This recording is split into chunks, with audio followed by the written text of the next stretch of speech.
శ్రీమాత్రే నమ. జయ గురు దత్తాత్రేయ నమ. ఈ వీడియోలో మనం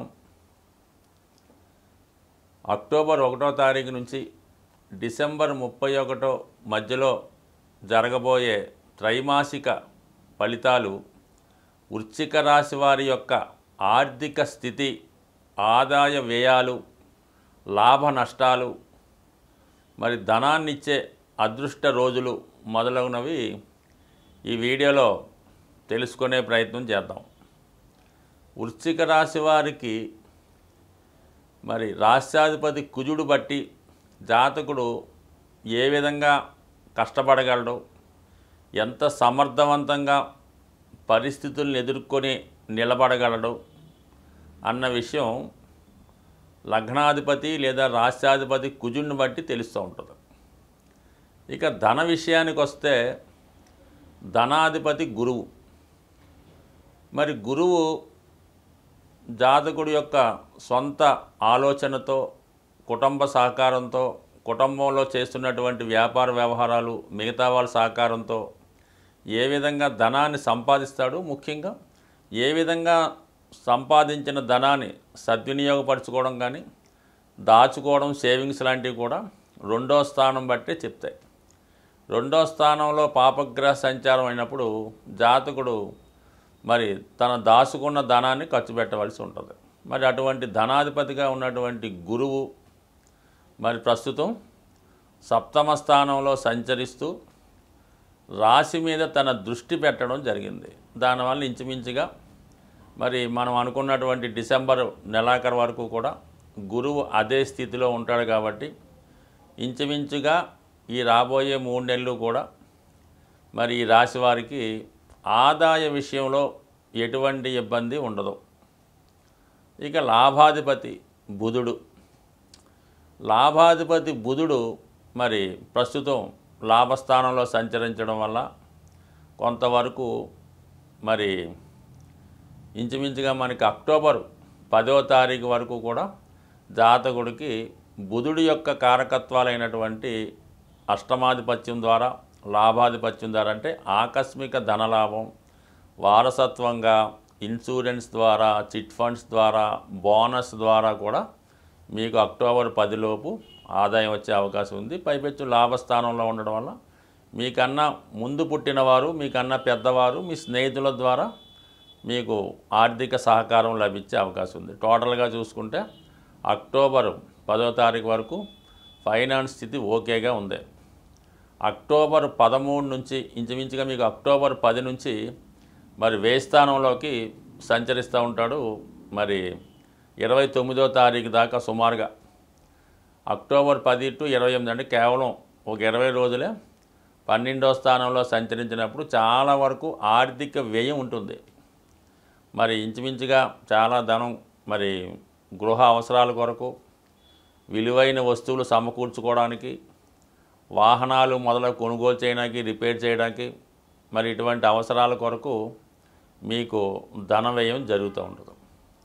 దాని తర్వాత ఏంటంటే అక్టోబర్ 29 నుంచి ఇంచుమించుగా మరి చాలా రోజులు జనవరి 4 వరకు వృశ్చిక రాశి అందే సంచరిస్తుంటాడు. అంటే లాభాధిపతిగా రాశి అందు సంచరించడం, అయితే అష్టమాధిపత్యం కూడా ఉండడం వల్ల చాలా వరకు ధనం వచ్చినప్పుడు కూడా అదేదో మోసం రూపంలోనో ఇంకో రూపంగా నష్టపోయే అవకాశం ఉన్నది.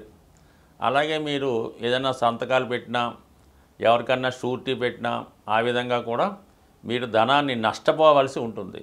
అలాగే మీరు గతంలో ఎవరికన్నా ధనం ఇచ్చి వాడేది ఇస్తాడని ఎదురు చూస్తే చివరి నిమిషంలో అదేదో ఫేక్ డాక్యుమెంటో లేదంటే ఇంకొక ఏదైనా ప్రాబ్లమో, చెక్ రిటనో అలాంటి అవ్వడం వల్ల కూడా జరిగే అవకాశం ఉన్నది. బట్ కానీ చాలా అప్రమత్తంగా, జాగ్రత్తగా మరి మీరు నిర్ణయం తీసుకుంటే, సరైన మార్గంలో ఇన్వెస్ట్ చేస్తే సరైన విధంగా ఆదాయ వనరులు ఏర్పడే అవకాశం ఉంది. సో ఏదైనా ఈ రాబోయే 3 నెలలు కూడా జాతకుడి యొక్క ఆర్థిక స్థితి చాలా అనుకూలంగా ఉండడం జరుగుతుంది. సో అలాగే మరి ఇంచుమించుగా మనకి ఈ డిసెంబర్ ఎండింగ్లో అంటే డిసెంబర్ 2వ తారీఖు నుంచి కూడా ఒక విధంగా శుక్రుడు ధనస్థానంలోకి రావడం వల్ల ఎక్కువగా మరి ఆ సమయంలో అంటే శుక్రుడు ఇప్పుడు వ్యయ స్థానంలోను, రాశి యందు 2వ స్థానంలో సంచరించడం జరుగుతుంది రాబోయే 3 నెలల్లో. అందువల్ల ఏంటంటే ఈ సమయంలో శుభకార్యాల కొరకు, అలాగే మీ ఇంట్లో మీ అక్క చెల్లెళ్ళకో, తోడబుట్టిన వారికో, కోడళ్ళకో, కుమార్తెలకో మరి విలువైనటువంటి వాళ్ళకి పండగగా బహుమతులు ఇవ్వడం కానీ, మరి ఇదే సమయంలో మీరు ఏదైనా కుటుంబ సమేతంగా ఏదైనా పుణ్యక్షేత్రాలు సందర్శించడం, వివాహ వేడుకల్లో పాల్గొనడం, అలాగే స్వయంగా మీ గృహంలో ఏదో ఒక ఫంక్షన్ లాంటివి జరగడం, ఇవన్నీ కూడా మీకు మరి ఆర్థిక పరంగా ధనం వచ్చినప్పుడు కూడా చాలా వరకు శుభకార్యాల నిమిత్తం, మంచి పనుల నిమిత్తం, గృహ అవసరాలు, విలువైన వస్తువులు కొనడానికి ఎక్కువగా ధనం ఖర్చు అవ్వడం జరుగుతుంది. సో ఇది అనుకూలంగా ఉన్నది. అలాగే ప్రస్తుతం చతుర్థ స్థానంలో ఉన్నటువంటి శనిగ్రహ సంచారం వల్ల మరి ఎంత మీరు ధనం ఖర్చు పెట్టి ఇంట్లో వాళ్ళకి ఎన్ని వస్తువులు కొన్నా వాళ్ళ యొక్క అసంతృప్తి మీకు చాలా ఇబ్బంది పెడుతూ ఉంటుంది. అలాగే సడన్గా ఏదో శుభకార్యంలో మంచి కార్యక్రమం జరుగుతుండగా ఏదో ఒక ఇంట్లో ఎవరికో హెల్త్ ప్రాబ్లమో, తల్లిగారికి హెల్త్ ప్రాబ్లమో, గృహంలో ఏదైనా విలువైన వస్తువులు పోవడం, ఇటువంటివి కూడా జరిగే అవకాశం ఉంది. కాబట్టి ముఖ్యంగా ఏదైనా శుభకార్యాలు, మంచి కార్యక్రమాలు జరుగుతున్నప్పుడు ఎటువంటి ఇబ్బందులు రాకుండా కూడా కొంతవరకు పిల్లల్ని వాళ్ళని జాగ్రత్తగా అబ్జర్వ్ చేస్తూ ఉండాలన్నమాట. మరి ఇదే సమయంలో మరి జాతకుడికి ఈ నవంబర్ 15 తర్వాత గురువు రుజుమార్గంలోకి రావడం జరుగుతుంది. అంటే నవంబర్ 15 నుంచి ఇంచుమించుగా డిసెంబర్ 31 లోపల జాతకుడు ఏదో ఒక కారణం వల్ల, ఏదో ఒక మరి ప్రశాంతమైనటువంటి వాతావరణంలోనో, ఏదైనా అడవి లాంటి ప్రాంతంలోనో, ఏదైనా పల్లెటూరు లాంటి ప్రాంతంలోనో, అంటే బాగా సిటీలో ఉన్నవాడు ఒక టౌన్లోనో, అంతకన్నా విలేజ్లోనో కొన్నాళ్ళు స్టే చేయవలసి ఉంటుంది.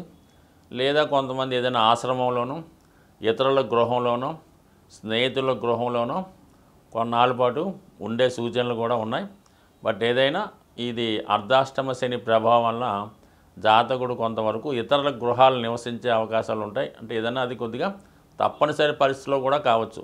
కొన్ని సందర్భాల్లో మీ యొక్క ధనమే ఈ కుటుంబంలో గొడవలకి, మీరు కొంతవరకు అజ్ఞాతంలోకి వెళ్ళడానికో, ప్రశాంతంగా వేరే ఊరు వెళ్ళడానికో కారణమవుతూ ఉంటుంది. సో ఇదే సమయంలో కొంతమంది తమ శేష జీవితాన్ని ఏదైనా ఓల్డ్ ఏజ్ హోమ్లోనో, అనాథ శరణాలయంలోనో, మరి ఏదైనా ఆశ్రమంలోనో, బాగా డబ్బులు ఉన్న వాళ్ళు బాగా మంచి ఏదైనా ఒక పుణ్యక్షేత్రంలో ఇల్లు తీసుకొని ఏ కాశీ లాంటి ప్రాంతంలో మంచిగా చివరిదాకా వెయిట్ చేయడం కూడా జరిగే సూచనలు ఉన్నాయి. ఏదైనా మనం ఆర్థిక విషయాల్లో ఎటువంటి లోటు లేకుండా ఉండాలంటే మరి ప్రతి ఒక్కరూ కూడా సాధారణంగా